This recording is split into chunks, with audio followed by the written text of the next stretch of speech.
Let's talk to Simon Calder, very much part of the furniture here at Talk. He's been with us all year, again, being absolutely diligent and providing a wonderful service to all of you lovely people who want to know where to go, what to do and when to do it. Simon, I believe you're in Vienna. I am. Yes, it's, thank you, Grüß Gott, as I think they say here. Very nice to be here. It's all looking very festive and things are relatively calm, which is more than you can say for the UK. But I'm all connected here and finding out what's happening in the UK. And, well, it's looking like a bleak midwinter.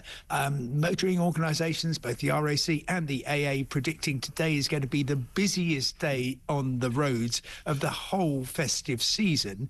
That's because you've got, for example, all the normal people who are listening to you right now on their normal commutes and will be there again this evening, plus the start of the Great Getaway. So the AA is saying a record 23.7 million journeys made today, and they have put out an amber traffic warning. There we are. Yes, I mean, another traffic warning for different parts of the country, but basically, I mean, I think most people who travel on a regular basis now know that if you're going to take a journey that's in any way more than about an hour away, you're going to be stuck in traffic at some point on a motorway, aren't you? You are. There's obviously some of our usual favourites are going to be particularly tricky. So today it's the M25, the western half of it, from the M1 all the way down to the M23 for Gatwick, but that in particular, that's half of it. Well, yeah, exactly. Yeah. But then also between specifically between the M3 and the M4, which includes Heathrow Airport. And yes, by the way, today is going to be the busiest day of the winter at Heathrow, as well as at Glasgow, at Luton and at Newcastle airports. There's going to be problems on the M4 heading west from London towards Bristol. Then the A34 making an appearance between Newbury and Oxford. M27 doesn't often get much of a shout, but Southampton to Portsmouth is going to be a lot busier later. M6 in the West Midlands, what a surprise, all the way from Junction 4 to Junction 11. Take the toll road. Yeah, exactly. And then the A38. Yes, that old road winds down through Bristol. I think that's mostly to do with Bristol Airport, which is going to be very busy. And anybody who knows the road access to that knows that it's a mess. Yes. One of the things that I found rather encouraging, though, was that the sort of the people in charge of the highways in Britain have said they're going to lift about 95% of the roadworks off the road and allow people to actually use the road as it was intended, rather than have it being sort of stripped down to one lane or two lanes instead of three.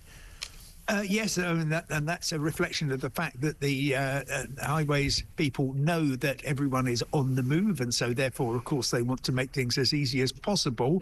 Can I talk about railways? Please. Because it's exactly the opposite there.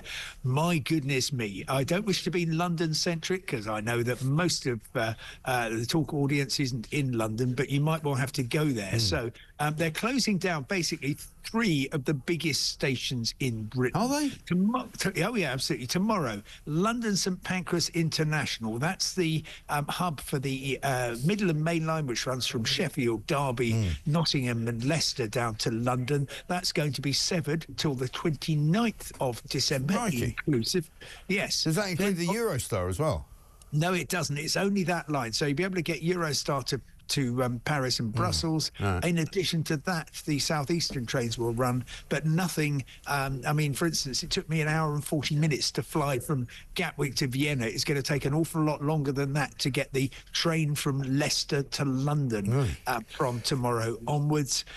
Then it gets to Christmas Eve. Everything winds down early. And guess what?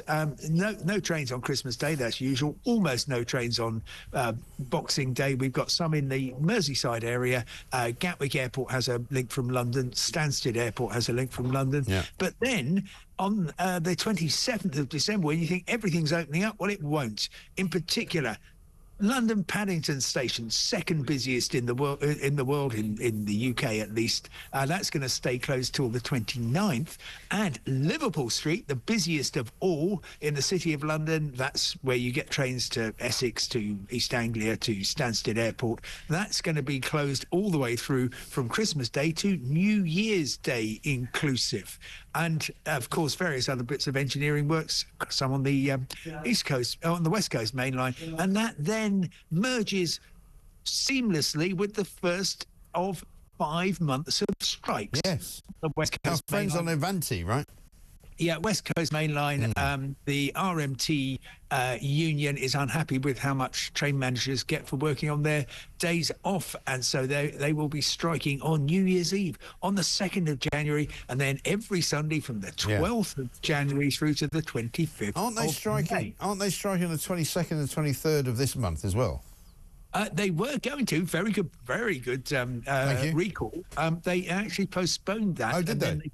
That because they got a better offer. So the train company, it'd be an interesting talking point for your lovely audience. The train company said, okay, you can have roughly 250 for working on a day off, or 300 if it's a weekend, and they put that to the members, who threw it out and just said that's not enough. So I don't know if 250 for a day off or £300 in at a weekend is a lot. It sounds to me a lot, but maybe in railway land it isn't. Bear in mind, of course, that the drivers at the sharp end of the train, they all get £600 for working on a day off. So that's a bit to be in. It's unbelievable, isn't it? Absolutely unbelievable. They've only just been given a decent pay rise. Why don't they just bloody well get on with it?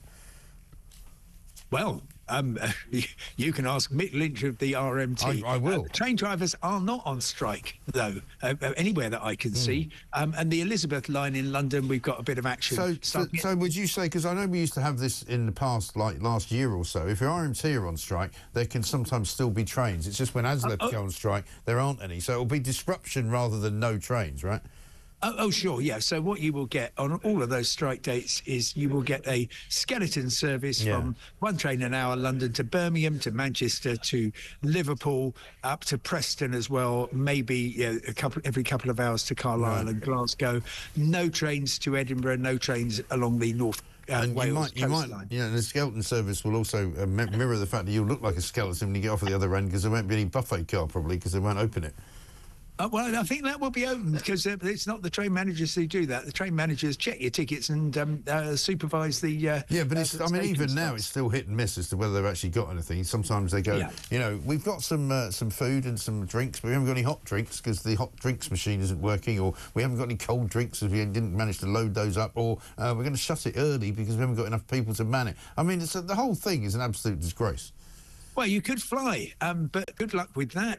Very busy today at the airports. And if we can talk briefly about the ferries, the main link across the Irish Sea from Holyhead to Dublin is severed, and it will be till the 15th of January. Why? And I've been looking at the prices of flights. So Ryanair, because so many people obviously will want to go to Ireland, maybe they've got family there for Christmas. Yeah. Normally you get, each ferry holds about 2,000 passengers. So you've got 8 of those a day. It's not running because of damage sustained during Storm Dara, if you can remember that far back. And so... Well, surely they've got more than one ferry, haven't they? They've got... Right, so it's the main link. They've got also Fishguard and Pembroke to Rosslare, and they put on an extra Fishguard to Dublin thing, but I don't know if anybody's ever tried to get to Fishguard. It does take about a week, in my experience. That's in the far west of Wales. And furthermore, the ferry itself takes twice as long as the one from Holyhead. Yes. And so you can't get that much happening there. And in you've got Cairn Ryan in southwest Scotland to both Larne and to Belfast. But again, Cairn Ryan, crikey, you lose the will to live. Well, even trying to get to Stranraer if you're in Scotland is a nightmare, because it's all the way down. It's practically driving to Ireland by the time you get down there. You are, and you can sort of just about wave. But so that's tricky. And as a result, airfares have gone through the roof. Today, Ryanair have been selling over £500 one way from Gatwick to Dublin. And British Airways, there's a few flights still available today. 660 of your English pounds will get you in business class comfort to Dublin. So there we are, if you're in a hurry to get away. That's very expensive. You can get a private jet for that. What about any last-minute bargains that we might wish to offer to the loads. To the lovely listeners? I found absolutely the best deal: £180 for a week, including flights and accommodation in a 4-star hotel. The catch is, and this is going on Christmas Eve, coming back on New Year's Eve. It's going from Birmingham. The catch is, it's to Glasgow. So And a lot of people would say that is good, though. Yeah, well, exactly. A very, very good deal. Unbelievable. Two people, £180 each, and you'll be staying in 4-star luxury. If you want to go south, then probably the best deal if you want to avoid Christmas. British Airways holidays flying from Heathrow to Nice, 3 nights there. Nice hotel, about 190 quid, including your flights and your luggage and everything. And where will you be spending Christmas? Will you be back here, or are you going to keep on your travels? Unfortunately, you and I know, Mike, that travel at Christmas, something unravels. We've got no idea what it will be. Something will go wrong. So I'm just getting a little bit of a break in here in beautiful Vienna first, and then I will be heading for back to London and reporting on what's gone wrong. And I don't know what it will be, but I fear it will be something. I hope I'm completely wrong. I hope I'm sitting around drinking tea for the whole of the festive season. That would be a first. Well, you know, just push the boat out and have a glass of eggnog, perhaps. Ooh, okay. Thank you. Do me a favour. And listen, great to talk to you, Simon. Thank you very much indeed. Simon Calder, travel correspondent, guru, in fact, at the Independent.